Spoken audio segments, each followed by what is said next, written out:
Decía al comienzo, y reitero, para mí es un gran gusto que esta noche la discusión sobre la educación, el gran tema de cualquier sociedad democrática, el gran tema, esté protagonizado por dos actores políticos, pero educadores. Y yo dejé preguntas planteadas. A ver. Bueno, básicamente, ¿cómo se sale? Yo creo que se sale con diálogo, con propuestas claras, con debatir con la sociedad civil en su conjunto y con los actores educativos rumbos estratégicos de la educación. Acá no hay que tenerle miedo ni al debate, ni a la confrontación, ni a nada de eso. Acá hay que tener claro que la sociedad como conceptos de todos los, la educación como conceptos de todos los uruguayos, que el gobierno en educación, como en energía, como en la seguridad, es el que democráticamente elige la gente con una salvedad en educación. En educación también tiene que haber una participación activa de los actores educativos. Y nosotros creemos que si logramos conducir el debate a cosas que tienen que ver con la vida de los estudiantes, con la vida de las familias, y damos el debate con la gente sin pasarnos facturas, yo creo que vamos a salir. Ahora, José Carlos, adelante. A ver, sí. Yo quería decirte una cosa sobre el presupuesto. Sí. Yo creo que, para hablar brevemente de la coyuntura, nosotros todavía vamos a tener problemas en estos meses que nos quedan, en un año muy complicado, con muchos días de pérdida de trabajo y de aula, y todavía tenemos un debate difícil en estos próximos 55 días. Este es el presupuesto que mandó la ANEP. Y este presupuesto que mandó el Poder Ejecutivo. Porque al Parlamento llegan dos presupuestos. La ANEP, como tiene autonomía, envía su presupuesto para que el Parlamento lo analice, el suyo. Y el Poder Ejecutivo envía el presupuesto de la ANEP que entiende el Poder Ejecutivo. Esto es 100, esto es 15. Esa es la diferencia. El Poder Ejecutivo manda un presupuesto que es el 15% de lo que propone de incremento a la ANEP. Es decir, que ahí tenemos un debate que va a ser muy duro, muy difícil. Yo tengo una pregunta, porque vos lo planteaste. ¿La ANEP tiene autonomía? Claro que tiene. Y cuando el presidente de la República sienta a la ministra de Educación y Cultura al medio de una mesa, pone a los costados, ¿verdad?, a los integrantes de la ANEP, a los diferentes directores, y dice, aquí las líneas de la educación van a estar marcadas por el ministerio o por la ministra de Educación y Cultura. A mí mira, yo te voy a dar mi punto de vista antes que el gobierno hable, porque este es un tema de largo debate. El gobierno ya va a hablar. Este es un tema de larguísimo debate. No es un tema que les pasa a ustedes. Nos pasaba a todos nosotros. Siempre nos pasó. Bueno, pero vos pusiste el tema sobre la mesa al poner esos dos papeles. No, pero esto es plata. La ANEP dice, yo precio 100, el gobierno dice, yo tengo 15. Bueno, pero la esto genera, quien decide, esto el Parlamento, y capaz que la bancada del Frente Amplio, y nosotros podemos ayudar a que alguna cosa más se pueda conseguir, asignando partidas, ya veremos. ¿Pero por qué? No, pero déjame lo de la autonomía. Sí. Ahí está. En el Uruguay es una república. Es una república. Sí. Nosotros no podemos perder de vista que vivimos en una república. Una república con representación parlamentaria y con un sistema presidencial. Los uruguayos eligen un gobierno para que conduzca. Sí. La autonomía de la educación no puede ser interpretada como una autarquía. No es que los organismos de la educación son un satélite que funcionan por fuera y que toman sus propias determinaciones. El otro día yo escuché a uno de los sindicalistas también decir, nadie nos va a decir a nosotros qué es lo que tenemos que hacer. ¿Cómo? ¿Que nadie les va a decir a quién? ¿Al sindicato, a un dirigente sindical? El Uruguay le dice lo que tiene que hacer. Por lo tanto, hace muy bien el presidente de la República en decirle a la ministra cuáles son las líneas, y la ministra debe invitar a los organismos de la educación a decirle, vamos en esta dirección. Y será tema para varios programas.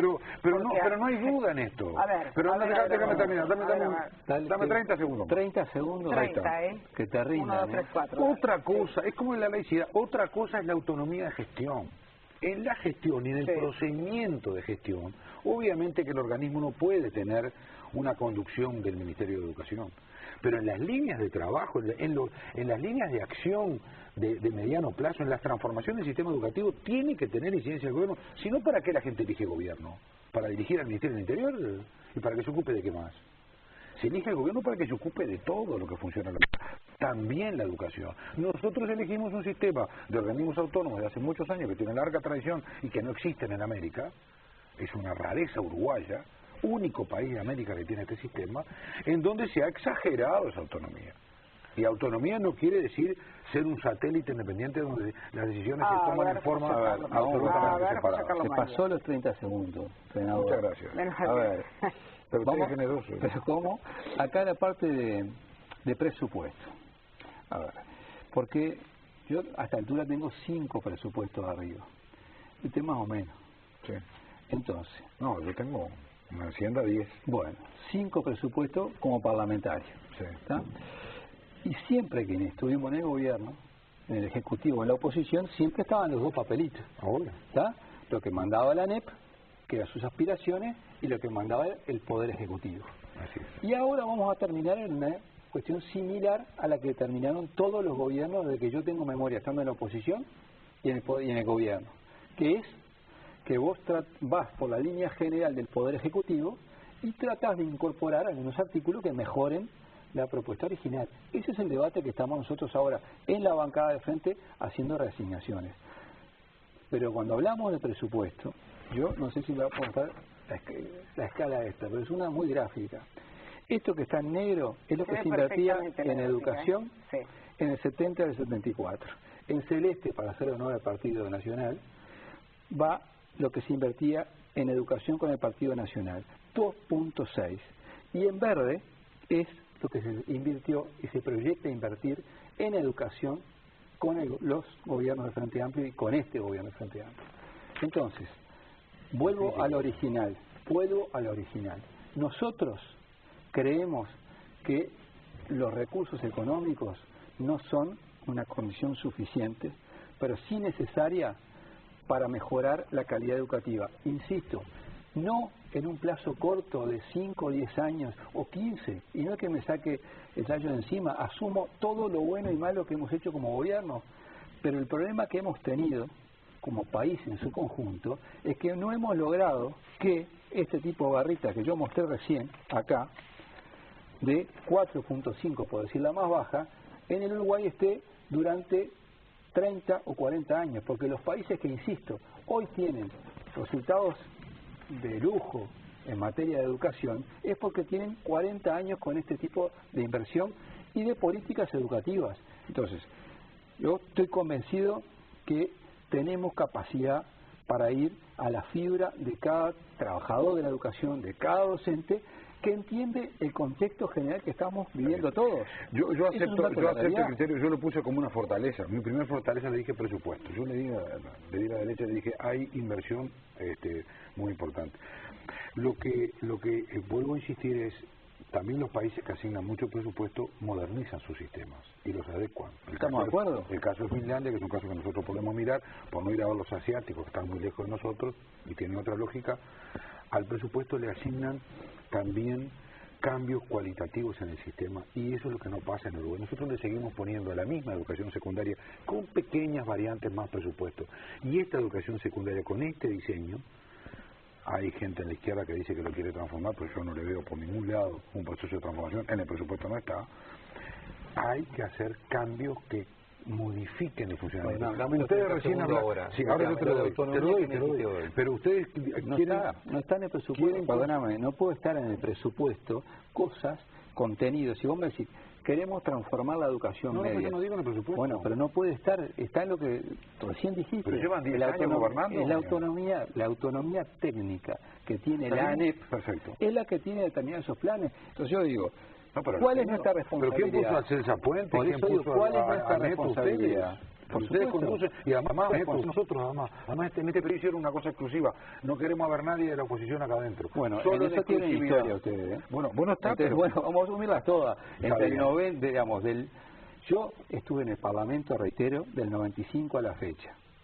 Recién hubo posibilidad. Nosotros teníamos la oposición. Recién. ¿Quién el era? Partido Nacional y el Partido Colorado. Bueno, pero eran los dos partes del gobierno. No, eso es un latiguillo que no, usted... pero es verdad, todos los presupuestos que usted votaba y yo estaba votando en contra, pero votaron juntos. Escucha, José Carlos. Me parece que está bien. ¿Cómo íbamos a gobernar si no hacíamos un acuerdo político y conseguimos mayoría parlamentaria? Pero eran gobiernos. Pero no éramos del mismo partido, eran dos partidos. Pero eran dos partidos con una misma concepción de país, que la acordaban. No, en algunas cosas sí, la acordaban. Y bueno, en este caso... Y como debe debe hacerse, debe acordarse, partidos diferentes deben acordar si quieren conducir determinados procesos. Perfecto, nosotros tuvimos ahora mayoría parlamentaria para construir una propuesta. Ahora estamos en un tiempo de madurez política y ustedes sacaron a la oposición de la educación, bueno, yo creo que ahí... Una o dos preguntas. Cuando se dice, por ejemplo, no hay códigos, no estoy de acuerdo, hay otros códigos en todo, en todo. Cuando mi madre era maestra, ser maestro tenía una dignidad y tenía una estatura y un reconocimiento formidable. Yo no sé si lo tiene ahora, ¿eh? Sí, ahora, segundo, sí. se movía... Se ha escrito mucho sobre lo que se llama el malestar docente. Sí. Bueno, vamos a eso, sí. Porque cuando yo preguntaba, ¿querrán los jóvenes con la oferta que hay, mejor o peor, pero en otros planos, ser docentes? Sí, el salario no es lo más atractivo del mundo. Si enfrentan situaciones, estoy hablando de lo público, en algunas escuelas de pronto no, pero en otras sí, de violencia de los padres, de situaciones de dificultad de los chiquilines, de violencia familiar.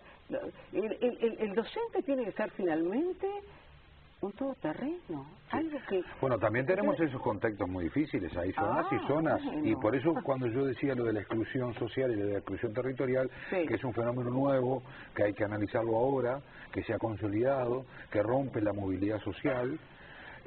Hace 50 años nacíamos en un barrio muy pobre, pero podíamos evolucionar y podíamos formarnos y podíamos... Hay datos del INE que dicen que la exclusión territorial, la gente no sale de esos territorios y se queda ahí, es un fenómeno que hay que analizar. El Uruguay sigue teniendo un empobrecimiento de sus niños, la mitad de los niños uruguayos están dentro del nivel de pobreza.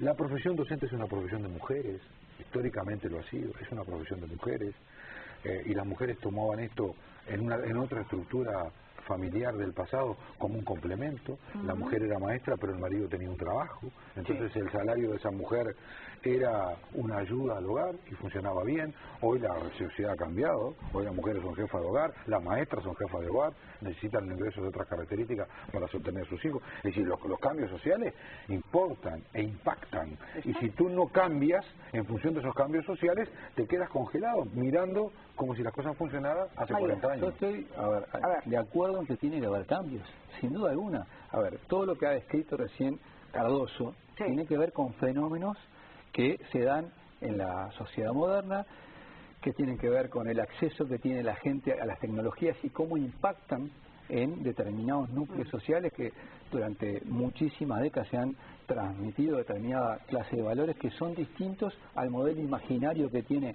la sociedad uruguaya en su conjunto. No alcanza con que los gobiernos del Frente Amplio hayan bajado, como bajaron la pobreza, como bajaron la indigencia. Eso son datos que todavía a nosotros nos duelen, porque nos sigue doliendo las situaciones de diferencias sociales en la gente, pero sin duda alguna, para ese tipo de cosas, lo que tenemos que asumir son responsabilidades que nos eviten pasarnos factura. No, entonces, si nosotros, pero a ver, yo también, la realidad. Yo lo que digo, si nosotros no solo nos pasamos factura, está mirando a nosotros, lo que está esperando son propuestas concretas, es decirle a la gente, bueno, ojalá tengamos un sistema público de educación en que todos nos ponemos de acuerdo en 4 o 5 cosas y como lo utilizaron ustedes de latiguillo en la campaña electoral, por la positiva. Muy bien. ¿Vio? Muy bien. Le vamos a decir al Uruguay que podemos hacer una cantidad de cosas, pero para ir por la positiva de verdad tenemos que ponernos de acuerdo en que hay elementos que pueden sacar adelante al Uruguay. Pero nosotros tenemos acuerdo. El asunto es así. Nosotros en educación media tenemos principal problema, lo tenemos. ¿Tenemos que responsabilizar a los docentes de lo que está pasando? No. Tenemos que ver una asunción desde el gobierno, desde el sistema político y con los actores educativos y la sociedad civil. Pero nosotros tenemos acuerdos y tantas facturas nos pasamos. Mira, el año que viene... No te creas, ¿eh? No. El año que viene... ahora te voy a pasar una factura. Bueno, el año que viene... Segundos. Fíjate, el año que viene, un niño que nació el día que ganó Tabaré Vázquez, habrá salido de la escuela el año que viene. Y eso es lo que ellos tienen que mirar. Ese niño que sale de la escuela el año que viene, toda su vida vivió en un gobierno del Frente Amplio. Toda la educación que recibió de 0 a 12 años ha sido bajo un gobierno del Frente Amplio. Y los números dicen que la mitad de esos niños son pobres. La mitad de los niños de 0 a 11 son pobres. Eso es el Uruguay de hoy, es un dato del INE, no mío. Es un dato del Instituto Nacional de Estadística. Es una, tómalo como factura, pero es un dato duro sobre el que quiero trabajar. No, pero bueno, a ver, perdóname, ahora nosotros la carrera. Yo te digo, la cantidad de niños. Pero eso es la... Si lo miramos para atrás, a ver, la cantidad de niños. Bueno, pero tenemos que mirar para adelante. Bueno, pero tirás, a ver, vamos, pero la realidad, es una picardía de tu no, parte, no es una picardía, la realidad. Yo lo que te digo, la realidad gente de la misma edad, con las mismas franjas, en anteriores administraciones, eran muchísimo más altos los números. Entonces, nosotros lo que hemos hecho ha sido recuperar una cantidad de gente que estaba en condiciones mucho peores. A ver, la gente no concuerdo. Mira, y bueno, estamos de acuerdo. Pero voy a hablar de los acuerdos. Nosotros vamos a hablar de los acuerdos. En el exterior, y que se le pasó de todo, vivió este país, no estaba en otro lado. Entonces, esa situación... Pero no puedes hablar de 15 años para atrás, yo estoy hablando de los que nacieron en el 2005. Y yo estoy hablando que tenemos que... Y esa es la realidad de hoy. Y pasaron 10 años, y hemos mejorado sustancialmente. De un gran beneficio económico. A ver, todo el mundo habla que acá tenemos el mejor país en materia de crecimiento y equidad, y acá no lo vemos. Ahora, yo te voy a decir los acuerdos. Nosotros tenemos acuerdos en la educación preescolar. Y es lo mejor que tenemos. Tenemos acuerdos en la educación preescolar. Sí. Tenemos acuerdos en la escuela a tiempo completo. Después que los convencimos, ¿no? La escuela... Bueno, siga. Escuela a tiempo completo. Sí. Tenemos acuerdo en el plan CAIF. Tenemos acuerdo ahora en el Plan Nacional de Cuidados, en los aspectos fundamentales, que tiene un componente educativo, por eso lo digo, ¿no? El Plan Nacional de Cuidados tiene una parte que está en el presupuesto de la ANEP. 14% se asigna al Sistema Nacional de Cuidados. Déjenme que le voy a seguir el relato. Acuerdo. De esto hablamos poco, porque esto está funcionando. La educación preescolar en su cobertura está funcionando, y en su nivel de rendimiento también. Los CAIF funcionan impecable, y es una gran acción sobre el niño de 0 a 3 años. Las escuelas de tiempo completo tenemos 234, entre tiempo completo y tiempo extendido, 35.000 niños en tiempo completo, y el Sistema Nacional de Cuidados. ¿Dónde no estamos de acuerdo? En el modelo de secundaria. Pero no estamos de acuerdo no solamente, no es que no estemos de acuerdo en cuanto le asignan el recursos, están preocupados, me consta que están preocupados, que no están mirando para el costado. Nosotros queremos una transformación de ese sistema de educación secundaria. No, pero déjame terminar, dame un minuto más. Dice Filgaira, pero fíjate que dice Filgaira, asesor de bases en educación. Nosotros tenemos que tener claro que la educación media uruguaya, si nos pasamos el ustedes y el nosotros, yo asumo toda la responsabilidad que tenemos en la educación pública uruguaya. ¿Y cómo se sale? La respuesta bien concreta. Se sale con, por ejemplo, un marco curricular común. Y eso lo hemos propuesto en el programa del Frente Amplio y lo vamos a llevar adelante, por supuesto. ¿En este periodo? No tenga ninguna duda, lo vamos a poner en marcha. ¿Por qué? Porque nosotros creemos que con acciones de verdad positivas, de verdad por la positiva, lo vamos a hacer y lograr, pero no lo vamos a hacer ni imponiéndose a los sectores educativos, ni pasándole, digamos, factura al sistema político. Bueno, entonces, si estamos de acuerdo en esto, agregue un circulito más acá y pongámoslo. Eso es una propuesta del gobierno. Es un compromiso. Bueno, nuestras promesas y compromisos las hemos cumplido todas. Dos preguntas. Todas y cada una. Sí, señor. El presidente insiste en que no va a haber elementos complementarios desde el punto de vista del dinero. Si los gremios docentes no aceptan el aumento propuesto, no se les dará nada, porque mi pregunta fue ¿cómo salimos de esto?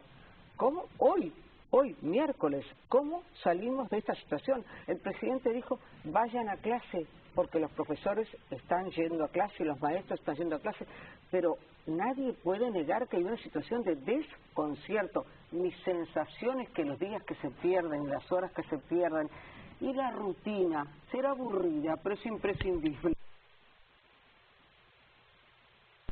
Es imprescindible. O la responsabilidad. Bueno, ¿cómo salimos de esto? Yo lo dije hace un rato, lo reitero hoy. Yo creo que bajar la pelota, trabajar genuinamente para reconstruir el diálogo, para trabajar sobre metas concretas y objetivas. A ver, de los estudiantes que han ido al Parlamento a hablar con muchos de nosotros, nos han puesto propuestas sí generales que tiene el mundo adulto, pero también cosas críticas con respecto a nosotros quienes trabajamos en el mundo educativo y quienes somos parte de ello. Entonces, para nosotros es muy importante recuperar el clima de trabajo de la educación en general y generar esas condiciones. Y solo se logra con diálogo, con apuesta al diálogo, que la hemos tenido, pero que se dieron circunstancias que todos sabemos, los años presupuestales son complejos. Y son complejos porque ¿Es solo porque es un año presupuestal? Es especialmente porque es un año presupuestal. ¿Es solo porque es un año presupuestal o hay otros elementos? Mira, tú utilizaste la palabra... Sí, bueno, tú utilizaste, yo lo viste que ahora lo escuché en silencio. Como un caballero. Un caballero. Pero bueno. Tú hablaste de, Sonia, de desconcierto. Yo coincido con eso. Hay desconcierto porque nosotros no advertimos ahora en el gobierno líneas claras como para lo que decía José Carlos de hacer una aplicación de su programa y de ir a un proceso de transformación. Yo quería mencionar a Figueira porque Figueira es el asesor que tuvo Vázquez en campaña electoral y yo lo veo totalmente de costado, no lo veo en una presencia política suficiente como para decir vamos a poner en marcha un proceso de transformación. Yo no lo veo, capaz que lo van a hacer, pero yo ahora no lo veo. Y lo que he visto este año es líneas cruzadas. Lo de la aclaración de la esencialidad es una muestra de que las cosas no están bien. Y lo que siguió hacia adelante, yo no veo un ámbito de diálogo y de acuerdo entre unos sindicatos que se alinean políticamente con la izquierda, pero ahora generan una reyerta pública, porque los sindicatos históricamente se alinean. Y yo separo la palabra sindicato de la palabra trabajadores. Los sindicatos. A mí la presencia de trabajadores, la Opción Nacional incorporó trabajadores en el BPS. A mí no me afecta, al revés. Me parece que es muy bueno.